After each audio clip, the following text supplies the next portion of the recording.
Hello Ram Ram दोस्तों, कैसे हो आप सब। सुमेर जी के ऑनलाइन यूट्यूब चैनल पे आपका बहुत बहुत स्वागत है। दोस्तों, राजस्थान जीके के महत्वपूर्ण प्रश्नों की जो सीरीज चल रही थी उस सीरीज का ये 8वां वीडियो है। जी हाँ दोस्तों, भाग 8। ठीक है, अगर पिछले 7 वीडियो आपने नहीं देखे हैं तो वो देख लेना, उनका लिंक डिस्क्रिप्शन में दिया हुआ है। दोस्तों राजस्थान पुलिस और पटवारी परीक्षा के लिए ये महत्वपूर्ण प्रश्न सीरीज है। तो अगर आप राजस्थान पुलिस और पटवारी परीक्षा की तैयारी कर रहे हो तो फटाफट चैनल से जुड़ जाओ, क्योंकि एग्ज़ाम तक इंपॉर्टेंट क्वेश्चन आपको मिलने वाले हैं, वो भी टॉपिक वाइज। ठीक है, तो फटाफट चैनल को सब्सक्राइब कर दो और घंटी के बटन को दबा दो ताकि हर वीडियो की नोटिफिकेशन आपको तुरंत मिल सके। दोस्तों, आज का हमारा टॉपिक चल रहा था राजस्थान में मीठे पानी की झीलें। ठीक है, राजस्थान में मीठे पानी की झीलें। पिछले वीडियो में भी हमने कुछ क्वेश्चन देखे थे इस टॉपिक से संबंधित। जो क्वेश्चन शेष रह गए थे इस वीडियो में हम देखने वाले हैं, तो वीडियो को पूरा देखना और ध्यान से देखना। वीडियो स्टार्ट करते हैं। आज का पहला क्वेश्चन है दोस्तों, किस झील में जग निवास व जग मंदिर महल बने हुए हैं? किस झील में बने हुए हैं? तो इसका सही उत्तर होगा दोस्तों पिछोला झील में। पिछोला झील कहाँ है? उदयपुर में है। ठीक है, पिछोला झील उदयपुर में है और इस झील में जग निवास और जग मंदिर दो अलग अलग है। ये जग निवास व जग मंदिर महल बने हुए हैं पिछोला झील में। ठीक है, सही उत्तर होगा पिछोला झील। आगे चलते हैं, नेक्स्ट क्वेश्चन। किस झील के किनारे गलकी नामक नटनी का चबूतरा बना हुआ है? दोस्तों, नटनी का चबूतरा किस झील के किनारे बना हुआ है? सही उत्तर होगा दोस्तों इसका भी पिछोला झील।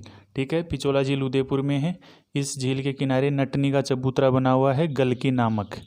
ठीक है, इस चबूतरे का क्या नाम है? गलकी नामक नटनी का चबूतरा बना हुआ है पिछोला झील के किनारे। ठीक है, आगे चलते हैं।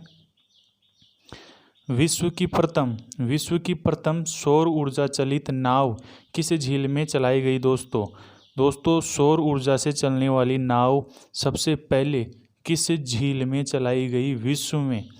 तो इसका सही उत्तर होगा दोस्तों पिछोला झील। ठीक है, पिछोला झील में ही विश्व की प्रथम सौर ऊर्जा से चलने वाली नाव चलाई गई थी पिछोला झील में। ठीक है, आगे चलते हैं, नेक्स्ट क्वेश्चन। किस झील का निर्माण बैल की याद में करवाया गया? दोस्तों, किस झील का निर्माण बैल की याद में करवाया गया था? तो इसका भी उत्तर होगा पिछोला झील का निर्माण बैल की याद में करवाया गया था। ये एकमात्र ऐसी झील है जिसका निर्माण बैल की याद में करवाया गया। और किसने करवाया था दोस्तों? एक चिड़ीमार बंजारा था। चिड़ीमार बंजारे ने करवाया था, चिड़ीमार बंजारा। ठीक है, और राणा लाखा के शासनकाल में इसने करवाया था पिछोला झील का निर्माण बैल की याद में एक चिड़ीमार बंजारे ने, जिसका नाम था पिच्छू या छित्थर। ठीक है, इस चिड़ीमार बंजारे का नाम क्या था? पिच्छू या छित्थर नाम था इसका। और राणा लाखा के शासनकाल में इसने पिछोला झील का निर्माण करवाया था बैल की याद में। बहुत ही महत्वपूर्ण क्वेश्चन है दोस्तों। ठीक है, आगे चलते हैं। किस झील में चारण जाति के लोग स्नान नहीं करते हैं? किस झील में चारण जाति के लोग स्नान नहीं करते हैं? सही उत्तर क्या होगा? सही उत्तर होगा कोलायत। ठीक है, कोलायत झील कहाँ है? बीकानेर में है। कोलायत झील में चारण जाति के लोग स्नान नहीं करते हैं। ठीक है, नेक्स्ट क्वेश्चन। राजसमंद की लाइफलाइन किस झील को कहते हैं? राजसमंद की लाइफलाइन किस झील को कहते हैं? सही उत्तर होगा नंदसमंद। नंदसमंद ये राजसमंद जिले में ही है, तो नंदसमंद झील को राजसमंद की लाइफलाइन कहते हैं। ठीक है, आगे चलते हैं, नेक्स्ट क्वेश्चन। पीथमपुरी झील किस जिले में है? पीथमपुरी झील किस जिले में है? सही उत्तर होगा सीकर में। ठीक है, पीथमपुरी झील सीकर जिले में है। आगे चलते हैं। राजस्थान की सबसे बड़ी प्राकृतिक मीठे पानी की झील कौन सी है? प्राकृतिक मीठे पानी की झील सबसे बड़ी, सही उत्तर क्या होगा दोस्तों? सही उत्तर होगा पुष्कर। ठीक है, पुष्कर कहाँ है? अजमेर में है दोस्तों। ये प्राकृतिक रूप से सबसे बड़ी मीठे पानी की झील है राजस्थान की। और अगर कृत्रिम पूछे तो कृत्रिम झील कौन सी है सबसे बड़ी मीठे पानी की? जयसमंद। ठीक है, जो उदयपुर में है। और अगर खारे पानी की बात करें हम कि खारे पानी की सबसे बड़ी झील राजस्थान की कौन सी है, तो वो है सांबर। ठीक है, लेकिन इस क्वेश्चन में इतना ही पूछा है राजस्थान की सबसे बड़ी प्राकृतिक मीठे पानी की झील। ठीक है, तो वो है पुष्कर। आगे चलते हैं नेक्स्ट क्वेश्चन। राजस्थान की सबसे पवित्र और प्रदूषित झील कौन सी है? पवित्र भी है और प्रदूषित भी है, तो सही उत्तर होगा पुष्कर। पुष्कर झील सबसे पवित्र झील है राजस्थान की और प्रदूषित भी है दोस्तों, ठीक है। सही उत्तर इसका होगा पुष्कर। पुष्कर झील में किस देश के सहयोग से 1997-98 में मिट्टी निकालने का कार्य किया गया? किस देश के सहयोग से किया गया पुष्कर झील में मिट्टी निकालने का कार्य? तो दोस्तों इसका सही उत्तर होगा कनाडा, ठीक है। कनाडा के सहयोग से पुष्कर झील में 1997-98 में मिट्टी निकालने का कार्य किया गया था, ठीक है। सही उत्तर होगा कनाडा। आगे चलते हैं। किस झील के किनारे गोकुलचंद पारिक द्वारा बनाया गया ब्रह्मा मंदिर है? तो किस झील के किनारे है ब्रह्मा मंदिर जिसका निर्माण गोकुलचंद पारिक ने किया था, ठीक है। तो वो है पुष्कर झील के किनारे है दोस्तों। ब्रह्मा जी का मंदिर बहुत ही प्रसिद्ध मंदिर है पुष्कर झील के किनारे अजमेर में। ये कहाँ है? अजमेर में, ठीक है। और इस मंदिर का निर्माण करवाया था दोस्तों गोकुलचंद पारिक ने, ठीक है। ये भी एक क्वेश्चन बनता है, तो इसका सही उत्तर होगा पुष्कर झील। आगे चलते हैं नेक्स्ट क्वेश्चन। पुष्कर झील में कितने घाट बने हुए हैं? पुष्कर झील में कितने घाट बने हुए हैं? सही उत्तर होगा दोस्तों 52। पुष्कर झील में 52 घाट बने हुए हैं। लेकिन इस झील के अलावा और कौन सी झील है जिसमें 52 घाट बने हुए हैं? तो एक कोलायत झील है जो बीकानेर में है, तो इसमें भी 52 घाट बने हुए हैं दोस्तों, ठीक है। और पुष्कर में भी 52 घाट बने हुए हैं। आगे चलते हैं। किस झील में 1911 में महारानी मेरी ने महिला घाट का निर्माण करवाया था? किस झील में सन 1911 में महारानी का नाम है मेरी ने महिला घाट का निर्माण करवाया था?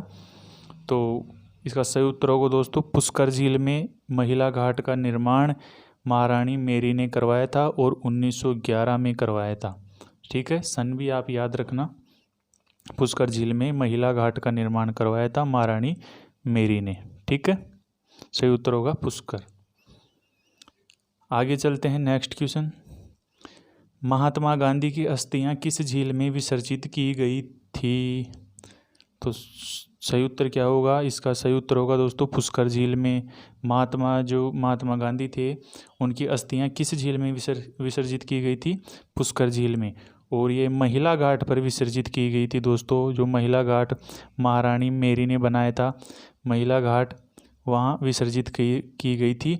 और इस महिला घाट को वर्तमान में गांधी घाट भी कहते हैं दोस्तों, ठीक है। गांधी घाट, ये भी ध्यान रखना, गांधी घाट भी कहते हैं। आगे चलते हैं नेक्स्ट क्वेश्चन। कौन सी झील हिंदुओं का 5वां तीर्थ कहलाती है? कौन सी झील हिंदुओं का 5वां तीर्थ कहलाती है? तो वो पुष्कर झील ही है दोस्तों। पुष्कर झील हिंदुओं का 5वां तीर्थ कहलाती है, ठीक है। आगे चलते हैं नेक्स्ट क्वेश्चन। किस झील का निर्माण तुर्कों का रक्त साफ करवाने के लिए किया गया था? किस झील का निर्माण तुर्कों का रक्त साफ करवाने के लिए किया गया? तो इसका सही उत्तर होगा दोस्तों आना सागर। आना सागर झील है अजमेर में, ठीक है। अजमेर में है, कहाँ है? अजमेर में। और अर्णोराज ने इसका निर्माण किसने किया था? अर्णोराज ने। क्वेश्चन पूछे तो आना सागर झील का निर्माण किसने करवाया था? अर्णोराज ने करवाया था। और क्यों करवाया था? तुर्कों का रक्त साफ करवाने के लिए आना सागर झील का निर्माण करवाया था दोस्तों, ठीक है। और जो ये फोय सागर झील है ये भी अजमेर में ही है। फोय नामक एक इंजीनियर थे, उन्होंने इसका निर्माण करवाया था, ठीक है। आगे चलते हैं नेक्स्ट क्वेश्चन। जहांगीर ने किस झील के किनारे दौलत बाग का निर्माण करवाया? किस झील के किनारे करवाया? आना सागर झील के किनारे दौलत बाग का निर्माण करवाया था जहांगीर ने, ठीक है।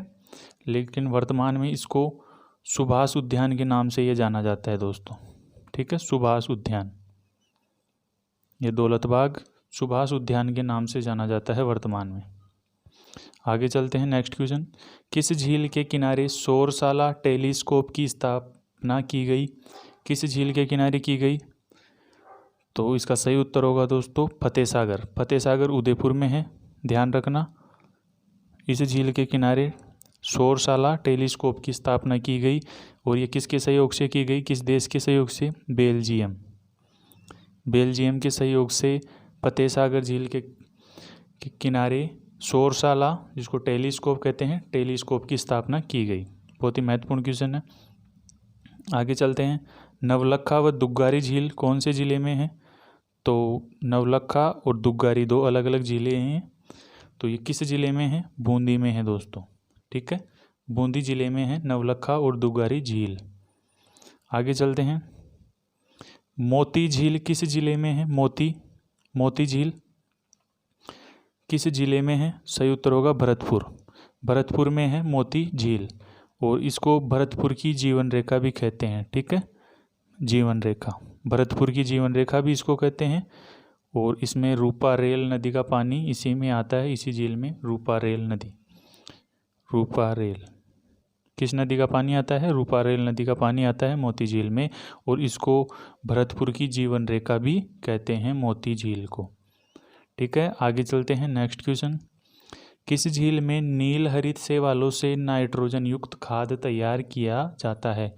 किस झील में नील हरित शैवालों से नाइट्रोजन युक्त खाद तैयार किया जाता है? तो वो झील है दोस्तों मोती झील ही है, जो भरतपुर में है। इस झील में नील हरित शैवालों से नाइट्रोजन युक्त खाद तैयार किया जाता है। ठीक है, और इसके अलावा जो ये है रामगढ़, ये जयपुर में है झील, गलता झील भी जयपुर में है। ठीक है, आगे चलते हैं। नेक्स्ट क्वेश्चन, राजस्थान का नंदन कानन किस झील को कहते हैं? राजस्थान का नंदन कानन किस झील को कहते हैं? तो यह है दोस्तों सिलीसेट झील, जो अलवर में है, इसको राजस्थान का नंदन कानन कहते हैं। और इसका निर्माण करवाया था दोस्तों विनय सिंह ने करवाया था, जो अलवर के शासक थे विनय सिंह। सिलीसेट झील का निर्माण करवाया था, और इसको राजस्थान का नंदन कानन कहते हैं।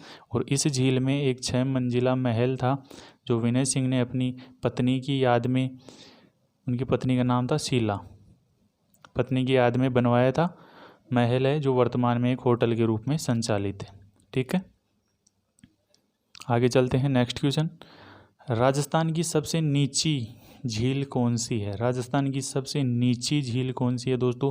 सबसे ऊंची झील तो है नक्की झील। ठीक है, सबसे ऊंची और गहरी दोनों ही कौन सी है? नक्की झील।